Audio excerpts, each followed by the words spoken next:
رب اشرح لي صدري ويسر لي امري واحلل عقدة من لساني يفقهوا قولي رب زدني علما.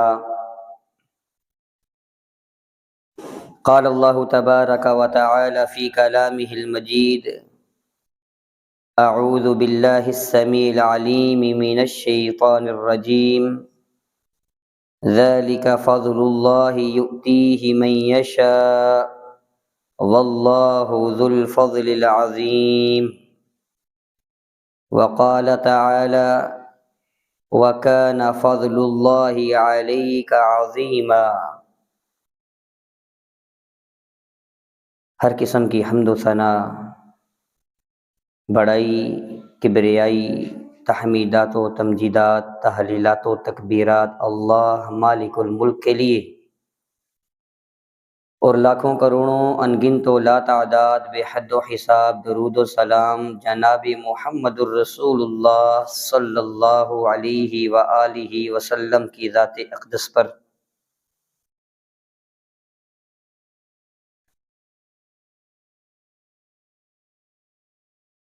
محترم بھائیوں اور بہنوں، یہ جو دن چل رہے ہیں، ایام گزر رہے ہیں، ان ایام میں،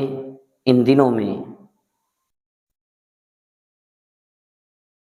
بہت سارے لوگ جنہوں نے حج کرنا ہوتا ہے وہ حج کی تیاریوں میں مصروف ہوتے ہیں، اور کچھ جو ہے وہ رخت سفر باندھ کر نکل رہے ہیں، اور کچھ ایسے بھی ہیں کہ جن کے دلوں کے اندر بڑی تڑپ ہے کہ وہ بھی فریضہ حج ادا کریں، لیکن استطاعت نہیں ہے. الغرض یہ کہ ان دنوں میں فریضہ حج کی ادائیگی کے لیے کچھ لوگ جا رہے ہیں، تیار ہیں، اور کچھ لوگ جو ہیں وہ اپنی اس خواہش کو دل میں لیے مچل رہے ہیں. تو اسی مناسبت سے آج کے خطبے میں آپ کے سامنے کچھ گزارشات پیش کرنی ہیں. محترم بھائیو، حج جو ہے یہ اسلام کا 5واں رکن ہے. 5 چیزیں جن کے اوپر اسلام کی بنیاد ہے، جن چیزوں کے اوپر اسلام کھڑا ہے، ان میں سے 5ویں چیز حج ہے. اور حج ہر صاحب حیثیت پر جو وہاں جانے کی استطاعت رکھتا ہے، مالی طور پر بھی، جانی طور پر بھی، اس پر زندگی میں ایک مرتبہ فرض ہوتا ہے. اور محترم بھائیوں، حج کی فضیلت کیا ہے؟ صحیح مسلم کی روایت ہے، حضور علیہ الصلوۃ والسلام فرماتے ہیں: الحج یہدم ما کان قبلہ. حج گزشتہ سارے گناہوں کو مٹا دیتا ہے، ساری برائیوں کو ختم کر دیتا ہے. اور صحیح بخاری اور مسلم کی روایت ہے، رسول اللہ صلی اللہ علیہ وآلہ وسلم ارشاد فرماتے ہیں: جس شخص نے حج کیا اور حج کے دوران کوئی غلط بات، کوئی غلط کام نہیں کیا، فرمایا کہ وہ حج سے جب واپس آتا ہے وہ گناہوں سے ایسے پاک اور صاف ہوتا ہے جیسے ایک نومولود بچہ پیدا ہوتا ہے گناہوں سے پاک اور صاف. یہ شخص ویسے ہی گناہوں سے پاک اور صاف لوٹتا ہے، بالکل معصوم، اس پر کوئی گناہ نہیں ہوتا. اور محترم بھائیو، حضور علیہ الصلوۃ والسلام فرماتے ہیں، صحیح بخاری اور مسلم کی ہی روایت ہے: الحج المبرور لیس لہ جزاء الا الجنہ. حج مقبول، جس کا حج قبول ہو جائے، جنت کے بغیر، جنت کے سوا اس کا کوئی اجر ہی نہیں ہے۔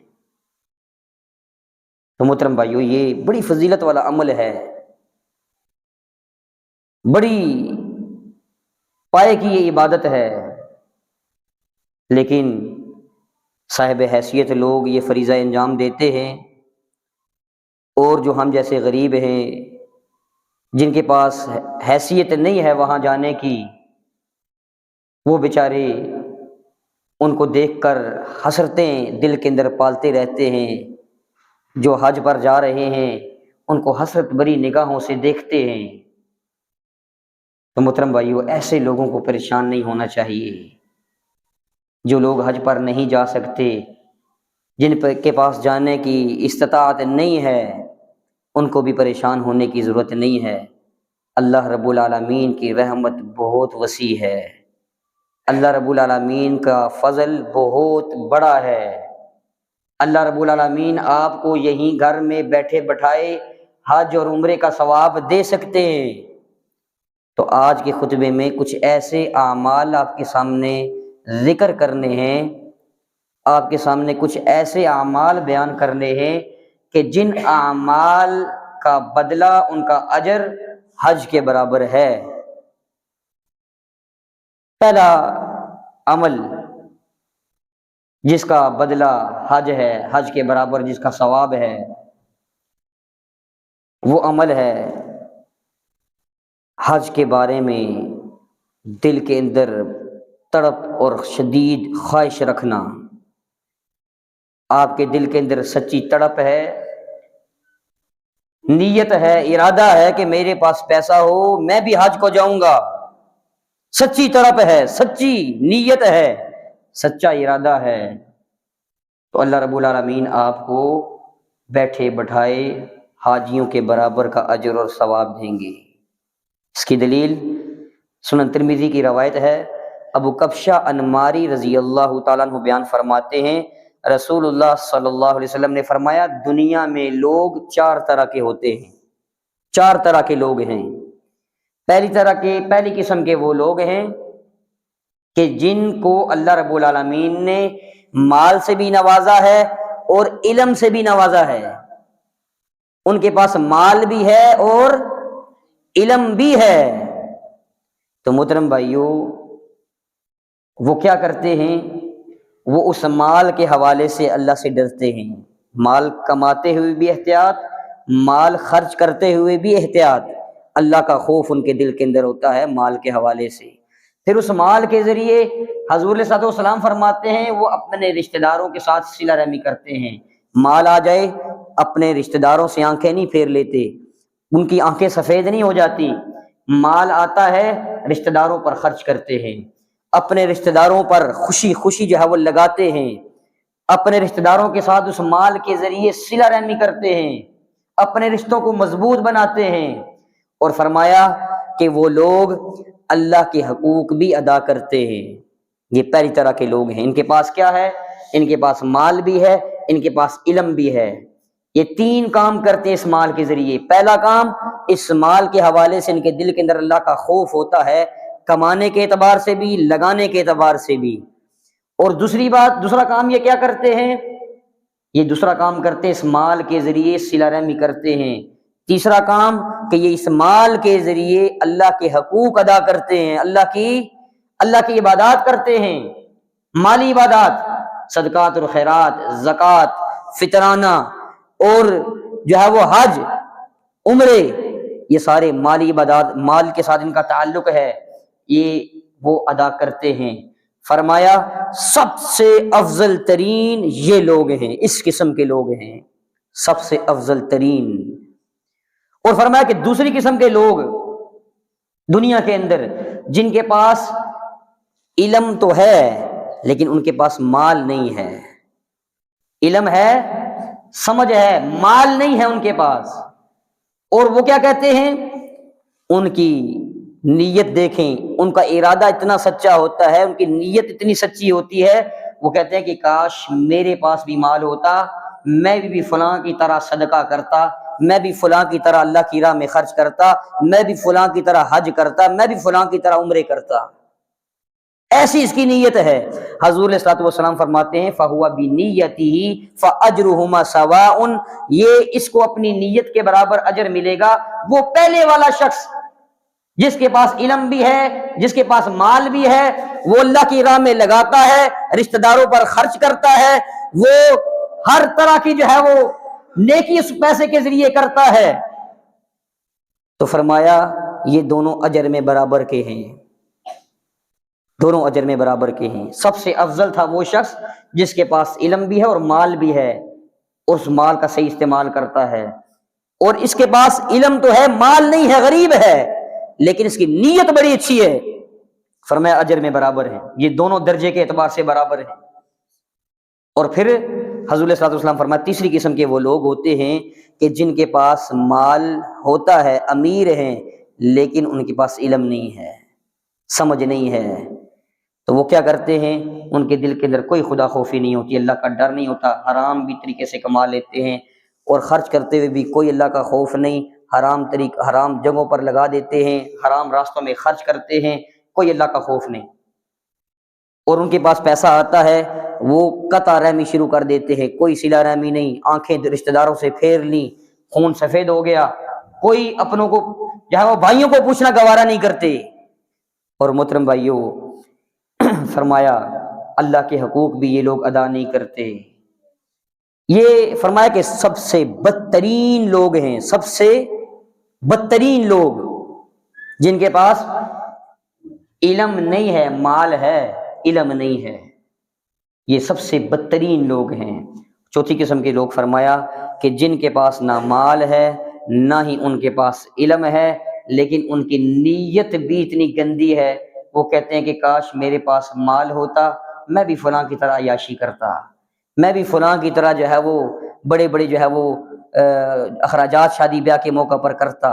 بڑی بڑی فضول خرچیاں کرتا، میرے پاس بھی مال و دولت ہوتا، میں جو ہے وہ یہ فیشن کرتا، میں وہ فیشن کرتا، میں ایک سے ایک جو ہے وہ اپنے گھر کے اندر جو ہے وہ طرح طرح کی جو ہے وہ بے حیائی کی جو چیزیں ہیں، نیٹ ہے اور دیگر جو آلات موسیقی ہیں، وہ ایک ایک چیز میں اپنے گھر کے اندر رکھتا، اس کا ارادہ بڑا گندا ہے۔ فرمایا فَوِزْرُهُمَا سِوَاءٌ فَهُوَ بِنِيَّتِهِ وَوِزْرُهُمَا سِوَاءٌ، وہ بدترین انسان جس کے پاس علم نہیں ہے، مال تھا، اس مال کے ذریعے وہ اللہ کی نافرمانیاں کرتا تھا، وہ نافرمانی والی جگہ پر، گناہوں والی جگہ پر مال لگاتا تھا، جتنا گناہ اس کو ہے اتنا ہی گناہ اس کو بھی ہوگا، جس کے پاس نہ مال ہے نہ اس کے پاس علم ہے، بس بری نیت تھی، برا ارادہ تھا، یہ گناہ کے اندر برابر ہیں۔ تو محترم بھائیوں، کہنے کا مقصد یہ ہے کہ جن لوگوں کے پاس مال نہیں ہے، اگر ان کی نیت اچھی ہے کہ میرے پاس مال ہوتا میں بھی حج کو جاتا، تو اللہ رب العالمین آپ کو ایسے لوگوں کو حاجیوں کے برابر، گھر بیٹھے ہوئے حاجیوں کے برابر کا اجر عطا فرماتے ہیں۔ اور حاجیوں کا اجر میں آپ کو اوپر بتا چکا ہوں، ذہن میں وہ رکھ لیں، ایک دفعہ پھر دہراتا ہوں، جب بھی میں بیان کروں گا کہ اللہ تعالیٰ اس کو حج کے برابر کسی کو اجر دیتے ہیں، تو آپ کے ذہن کے اندر یہ اجر ہونا چاہیے۔ حج کے برابر کا اجر سے کیا مراد ہے؟ اللہ رب العالمین اس کے گزشتہ سارے گناہ معاف کر دیتے ہیں، اللہ رب العالمین اس کو گناہوں سے ایسے پاک، صاف اور معصوم بنا دیتے ہیں، کر دیتے ہیں، جیسے معصوم بچہ، نومولود بچہ اپنی ماں کے پیٹ سے گناہوں سے پاک، صاف اور معصوم پیدا ہوتا ہے، ایسے وہ انسان ہو جاتا ہے، اور جنت کے سوا اس کا کوئی بدلہ ہی نہیں ہوتا۔ یہ تین چیزیں اپنے ذہن میں رکھ لیں حج کی فضیلت کے حوالے سے۔ تو ایسا شخص جو صرف نیت رکھتا ہے، ارادہ رکھتا ہے کہ میرے پاس مال ہوتا میں حج کرتا، میں عمرے کرتا، گھر بیٹھے ہوئے اللہ رب العالمین اس کو حج اور عمرے کا ثواب دیں گے۔ دوسرا عمل محترم بھائیوں، دوسرا عمل کہ جو شخص با جماعت نماز پڑھنے کے لیے گھر سے وضو کر کے نکلتا ہے، اس کو بھی اللہ رب العالمین حج کا ثواب عطا فرماتے ہیں۔ حضور علیہ الصلوۃ والسلام فرماتے ہیں، سنن ابن ماجہ کی روایت ہے، رسول اللہ صلی اللہ علیہ وسلم نے فرمایا، جو شخص اپنے گھر سے وضو کر کے نکلا فرض نماز پڑھنے کے لیے، اس کا اجر کالحاج المحرم، احرام پہن کر جو حج کرنے کے لیے گیا ہوا ہے اس کے برابر کا ہے۔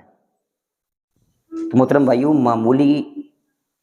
اجر نہیں ہے، کام معمولی سا ہے۔ فرض نماز کے لیے گھر سے نکلتے تو ہیں، نکلنا تو ہوتا ہے، فرض نماز پڑھنے کے لیے مسجد میں تو آتے ہیں، بس کرنا یہ ہے کہ وضو بھی گھر سے بنا کے آ جائیں، بس یہ آپ کام کر لیں۔ آپ کو جو شخص احرام پہن کر حج کے لیے گیا ہے اس کے برابر کا اجر آپ کو اللہ رب العالمین اپنے ملک میں، اپنے علاقے میں، اپنے محلے میں بیٹھے بٹھائے ملے گا۔ اور حضور علیہ الصلوۃ والسلام ایک اور روایت میں فرماتے ہیں، جو شخص فرض نماز کے لیے گھر سے وضو کر کے نکلتا ہے حج کے برابر اس کو اجر ملتا ہے، اور جو شخص نفل نماز کے لیے گھر سے نکلتا ہے اللہ رب العالمین عمرے کے برابر اس کو اجر عطا فرماتے ہیں۔ فرض کے لیے وضو کر کے نکلیں گے گھر سے، حج کے برابر اجر۔ عمرے کے لیے نفل نماز کے لیے نکلیں گے، ویسے دل نے چاہا یار میں چلا جاتا ہوں مسجد میں 2 رکعتیں پڑھ کے آتا ہوں، نفل نماز کے لیے گھر سے وضو کر کے آپ نکلے ہیں تو محترم بھائیوں عمرے کے برابر کا اجر ہے۔ تو چھوٹا سا عمل ہے، مسجد میں جائیں، گھر سے وضو کر کے چلے جائیں، حج کے برابر کا عمل۔ اسی طرح محترم بھائیوں تیسرا کام جس کے کرنے پر اللہ رب العالمین حج کے برابر اجر عطا فرماتے ہیں وہ ہے نماز کے بعد اذکار۔ نماز پڑھیں، اس کے بعد جگہ پر بیٹھے رہیں، آپ بیٹھ کر اذکار کرتے ہیں، مسنون اذکار کرتے ہیں تو اللہ رب العالمین آپ کو حج کے برابر اجر سے نوازیں گے۔ بہت سارے لوگ ہیں سلام پھیرتے ہی بھاگنے کی کوشش کرتے ہیں، جان چھڑانے کی کوشش کرتے ہیں۔ نہیں محترم بھائی، تھوڑی دیر وہاں پر بیٹھ جائیں۔ کتنی دیر بیٹھنا ہے؟ حضور علیہ الصلوۃ والسلام فرماتے ہیں، صحیح بخاری کی روایت ہے، اللہ کے رسول صلی اللہ علیہ وسلم کے پاس فقراء آئے، غریب لوگ آئے اور شکایت کی، شکوہ کیا، اللہ کے رسول یہ جو امیر لوگ ہیں یہ اجر اور ثواب میں ہم سے تو بہت آگے بڑھ گئے ہیں، یہ صدقہ بھی کرتے ہیں، خیرات بھی کرتے ہیں، حج بھی کرتے ہیں، عمرے بھی کرتے ہیں، ہم غریب لوگ ہیں، ہم تو یہ کام کر نہیں سکتے، یہ تو پھر اجر اور ثواب میں بہت آگے نکل گئے، ہم پیچھے رہ گئے۔ محترم بھائیو، صحابہ کرام رضوان اللہ علیہ مجمعین کی سوچ دیکھیں، وہ آخرت کے معاملات میں، نیکیوں میں ایک دوسرے سے آگے نکلنے کی کوشش کرتے تھے، دنیا کے معاملات میں نہیں۔ ہم تو دنیا کے معاملات میں اپنے جو ہے وہ دوسروں کو دیکھتے ہیں کہ دوسرا آگے نکل گیا، میں پیچھے رہ گیا، دوسرے کا جو ہے وہ ایک گھر بن گیا، میرا کچھ بھی نہیں، دوسرے کے 2 گھر بن گئے، میرا ایک ہے۔ نہیں محترم بھائی، نہیں، صحابہ کرام ان کا مطمع نظر جو ہے وہ آخرت ہوتی تھی، دنیا نہیں ہوتی تھی، دنیا میں نہیں، وہ آخرت میں دوسرے سے آگے نکلنے کی کوشش کرتی تھی۔ دل کے اندر تڑپ دیکھیے، امیر لوگ ہم سے آگے نکل گئے، یہ نہیں کہا کہ دنیا میں آگے نکل گئے، انہوں نے گھر بنا لیے، انہوں نے بنگلے بنا لیے، نہیں، فرمایا اجر میں ہم سے آگے نکل گئے، اس کے وہ مال کے ذریعے حج کرتے ہیں، عمرہ کرتے ہیں، صدقہ اور خیرات کرتے ہیں، زکوٰۃ دیتے ہیں، ہم نہیں دے سکتے۔ حضور علیہ الصلوۃ والسلام ان کی پریشانی کو بانپ لیتے ہیں اور حضور علیہ الصلوۃ والسلام فرماتے ہیں کہ پریشان ہونے کی ضرورت نہیں ہے، میں تم کو ایک ایسا عمل بتاتا ہوں، اگر وہ عمل تم کرنا شروع کر دو تو تم ان کے اجر اور ثواب کو پہنچ سکتے ہو، امیر لوگوں کے اجر اور ثواب کو پہنچ سکتے ہو، جو اللہ کی راہ میں صدقہ کرتے ہیں، عمرے بھی کرتے ہیں، حج بھی کرتے ہیں، آپ ان کے ثواب تک پہنچ سکتے ہو۔ اور وہ عمل کیا ہے؟ وہ عمل یہ ہے کہ فرمایا جب تم نماز پڑھ چکو تو نماز پڑھنے کے بعد 33 مرتبہ سبحان اللہ، 33 مرتبہ الحمدللہ، 33 مرتبہ اللہ اکبر۔ فرمایا کہ یہ 3 تسبیحات آپ نماز کے بعد پڑھ لیں اپنی جگہ پر بیٹھے ہوئے، فرمایا کہ آپ کو ان کے برابر کا اجر اور ثواب ملے گا۔ آپ کے ذہن کے اندر کھٹکا ہے نا کہ وہ لوگ حج کر گئے، ہم رہ گئے، وہ ان لوگوں نے عمرے کر لیے، ہم رہ گئے۔ تو محترم بھائیوں، پھر یہ چھوٹا سا عمل ہے، چھوٹی سی جو ہے وہ تکلیف ہے کہ آپ نے فرض نماز پڑھی، سلام پھیرا، اس کے بعد جگہ پر بیٹھے رہیں، یہ اذکار جو ہے مسنون ہیں، ان اذکار کو کر لیں، اور خاص طور پر یہ تسبیحات ہیں 33 مرتبہ والی، ان کا آپ جو ہے وہ اہتمام کر لیں، حج کے برابر اجر ہے محترم بھائیو۔ وہ جو نیکیاں مال کے ذریعے کرتے ہیں ان کے برابر کی آپ کو نیکیاں ہیں۔ حافظ ابن قیم رحمہ اللہ فرماتے ہیں